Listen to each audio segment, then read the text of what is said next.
హైదరాబాద్ నుంచి రాజమండ్రి వెళ్తున్న private travels బస్సులో మంటలు చెలరేగాయి. ఎస్ఆర్ నగర్ మెట్రో స్టేషన్ వద్ద బస్సు ఆగిపోవడంతో ఇంజిన్ స్టార్ట్ చేసేందుకు డ్రైవర్ ప్రయత్నించగా బస్సులో నుంచి పొగలు ప్రారంభమై మంటలు అంటుకుంటున్నాయి. అప్రమత్తమైన డ్రైవర్ ప్రయాణికులను వెంటనే కిందికి దింపడంతో ప్రమాదం తప్పింది.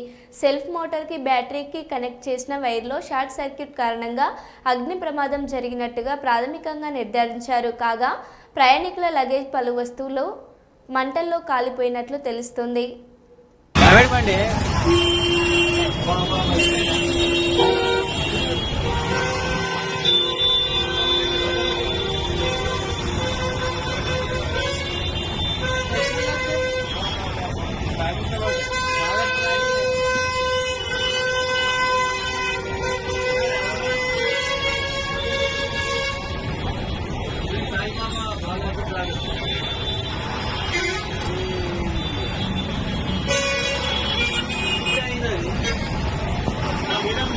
లేదు ఇప్పుడు అయింది.